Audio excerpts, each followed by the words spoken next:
thought, why do you want to do this to me? How can you do this to me?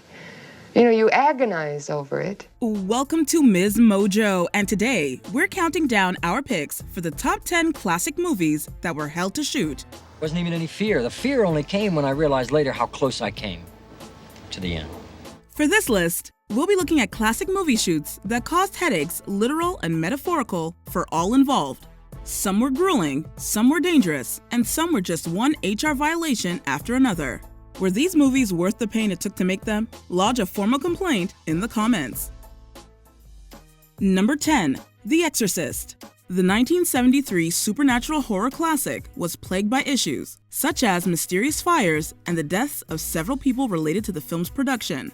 Many attributed the movie's many misfortunes to demonic forces, but a lot of these events have a less supernatural explanation. William Friedkin's zealous filmmaking methods. Billy can be totally irascible. Billy has reduced me to tears on more than one occasion. But he also liked to stimulate the actors, so he would sometimes shoot off a gun or something when he wanted someone to look startled. His direction to a stuntman to get a believable reaction from actress Ellen Burstyn resulted in a permanent back injury. He also hit actor Father William O'Malley in the face to make him more emotional for the climax. And I went in the scene, and if you look at that carefully, when I'm giving the last right, my hand's going like that.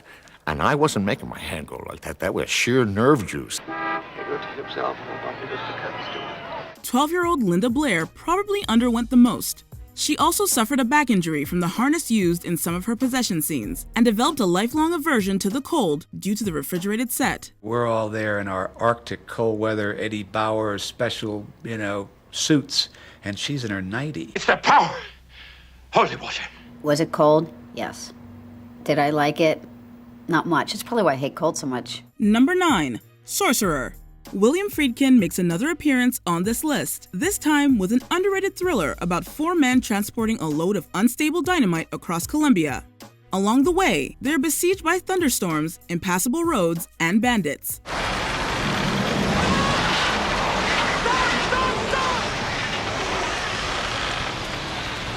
The location shoot in South America took almost a year and left the director and several others sick with malaria. Friedkin and his crew were at odds from the start, with several key production staff being fired and replaced. I think this road's better for us because it's higher. You take this one. No, you don't understand. This road is too low. It goes through the swamp. There's too much mud. The movie's most memorable, costly, and dangerous scene to shoot involves the truck of dynamite crossing a wavering and precarious rope bridge. At one point, the bridge had to be completely rebuilt and the scene reshot at a cost of $3 million. Hey, Paddock, we're sitting on double shares. 20,000 apiece. No way they're gonna make that bridge, I'll tell you that. Number 8. The Evil Dead.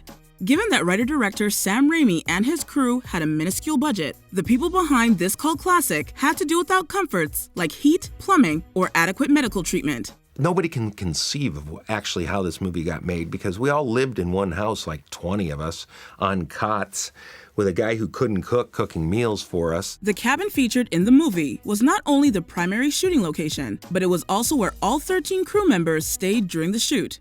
Due to the remoteness of the filming location, injuries had to be treated on site. And let's just say, no one was a medical professional. I scraped the hell out of myself. They had laid tracks of 2x4s, and I guess I bled all over those. And I said something unkind about actresses being cut, and that's when I know they were finally working hard. As it was shot in the winter in a cabin with no heat, the cast and crew began burning furniture to stay warm.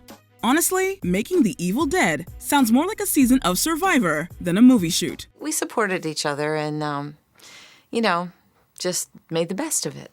I think I have some legitimate scars from stuff. I know Bruce does. Number 7. The Shining. Honestly, the behind the scenes of The Shining would make a good Stephen King story all its own. Stanley Kubrick reportedly worked everyone to the bone to make the horrors of the Overlook Hotel come to life. Pressure on almost every movie set, and it's here as well. It's just Stanley doesn't relate to it because he is doing exactly what he thinks he should be doing at that moment. Kubrick clearly didn't believe in keeping things simple. Excessive rewrites frustrated his actors. Complex and expensive set pieces, such as the blood elevator scene, made retakes costly. While actor Jack Nicholson wasn't exactly the director's biggest fan, Kubrick's most notorious behavior was leveled at actress Shelley Duvall. Killing ourselves out here, and you've got to be ready. I am too. I'm standing so we right play by mood the music? door. No, I can't Yeah, but when hear. you came out like this, you said, just We're sitting there because they say, wait a minute, okay. and then you say Yeah. on the radio, But when you go. do it, you've got to look desperate, Shelley. You're just wasting everybody's time there. The actress was subjected to numerous increasingly exhausting retakes and arguments about her approach to the role. Much of her performance required frayed nerves and near hysteria. Her very real stress-induced hair loss seems to suggest some of it was real. It's because he pushed me, and it hurt. And I resented him for it. Number 6. Deliverance. This controversial 1972 adventure thriller was not a priority for Warner Brothers. In fact, it's alleged the studio refused to fully fund it in order to kill its chances of being made. It was tricky planning, but then they all flirted with constant danger during the entire picture. Undeterred and uninsured, director John Borman responded to this cost-cutting by having his 4 leading actors do many of their own stunts.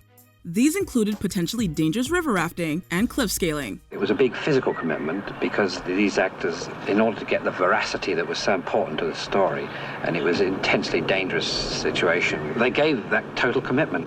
Sequences that took place on the raging Chattooga River put the actors at risk of drowning several times. Not even one of the biggest stars of his day, Burt Reynolds, was exempt from the hellish experience of Deliverance. He was almost killed when he insisted on performing a stunt where he sailed his canoe over a waterfall. What are we gonna do, Lewis? You're the guy with the answer. What the hell do we do now? Now you get to play the game. Number 5. Cleopatra. Few movies capture the grandeur and folly of old Hollywood epics like Cleopatra. Originally envisioned as a more modest production, the budget ballooned once Elizabeth Taylor signed on. You will kneel. I will what? On your knees. Progress was slow and expensive, with several holdups caused by labor issues, actors dropping out, and Taylor's various illnesses. In the middle of the shoot, the original director, Ruben Mamoulian, was fired, and Joseph L. Mankiewicz was brought on to direct and rewrite the script. Spiro Skouras pressured Mankiewicz to begin filming immediately. The Fox president needed footage to show board members that progress was being made. But Mankiewicz hadn't even written half of the new screenplay. It would go on to become the highest-grossing movie of 1963. Despite this, the box office grosses couldn't overcome the massive budget. It was a big loss for 20th Century Fox and its replacement director, whose career stalled in its aftermath.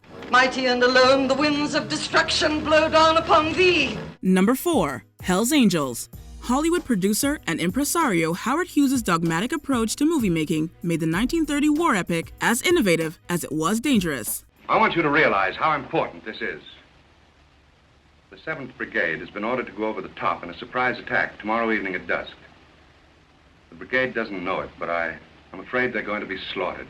Originally conceived as a silent film, Hughes' 3-year shoot dovetailed with the emergence of talkies.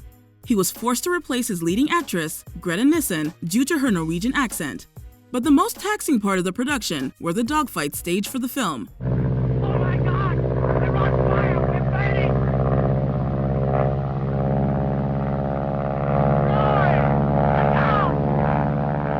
These scenes, capturing fighter planes in combat, led to the deaths of 4 people and numerous crashes. Hughes himself piloted one of the planes in the finale sequence and was nearly killed in a crash that left him with a fractured skull. Look at me. Oh, monster. Number 3. The Birds. When Alfred Hitchcock saw Tippi Hedren in a TV commercial, he thought he had found his replacement for Grace Kelly, the epitome of cool blondes he clearly idolized. However, Hedren later revealed that working under Hitchcock was torturous. It is the worst thing to be the object of someone's obsession if you're not interested. It became unbearable. Hedren alleges the director was incredibly possessive, signing her to a restrictive 7-year contract and making numerous sexual advances on her. When she refused him, he took revenge from his director's chair. There was no one that I could go to say, this is what is happening and it's wrong. There was nobody to go to. Today, if this happened to me, I'd be a very rich woman. This culminated in the movie's added climax, which sees Hedren's character assailed by a horde of savage birds. Hedren alleges that Hitchcock switched out mechanical birds for real ones at the last minute, and she suffered numerous injuries. Poor thing. Listen, get some water, bandages, and antiseptic, quickly. Bandages. It's terrible. Number 2. Apocalypse Now. When Francis Ford Coppola and his crew disappeared into the jungles of the Philippines to shoot their Vietnam War set epic, few could predict how unhinged the production would be. I knew that if weather came that I was going to try to incorporate it. I didn't realize that it was in such a big scale, so I was only thinking, I got to shoot tomorrow. Typhoons and a major casting shakeup early in the process were the least of their problems. Reshoots and lead actor Martin Sheen's heart attack led to more delays and increasing costs. I really had a very close call, and I realized it's nothing that I can put into words. I just knew that if I wanted to live, it was my choice. If I wanted to die, that was my choice too. Actor Marlon Brando, who had enjoyed a career resurgence due to Coppola's The Godfather, was another problem. His fluctuating weight and friction with co-star Dennis Hopper made shooting their scenes nearly impossible. After missing several release dates, the movie wouldn't premiere until 1979, but its making became the stuff of Hollywood legend. The first concept that I feel got into their head was the idea of life and death. Before we continue, be sure to subscribe to our channel and ring the bell to get notified about our latest videos. You have the option to be notified for occasional videos or all of them. If you're on your phone, make sure you go into your settings and switch on notifications. Number 1. The Wizard of Oz. My, people come and go so quickly here. Just days into shooting, Tin Man actor Buddy Ebsen had to be recast after the aluminum dust in his makeup suffocated him. Wicked Witch of the West actress Margaret Hamilton had to eat through a straw to avoid ingesting her toxic green face paint. Also, remember that snow in the poppy field scene? That's not snow, it's asbestos. Unusual weather we're having, ain't it? Changing directors at least 3 times, the movie set was just as toxic as the makeup. On top of her highly addictive studio-ordered pill regimen, Judy Garland was subject to abuse from the director and even the actors playing the Munchkins. It may be a joyous, family-friendly classic, but bringing the wonderful world of Oz to the screen was pure hell from start to finish. But just the same, all I kept saying to everybody was, I want to go home. And they sent me home. Doesn't anybody believe me? Of course we believe you, though. Do you agree with our picks? Check out this other recent clip from MsMojo. And be sure to subscribe and ring the bell to be notified about our latest videos.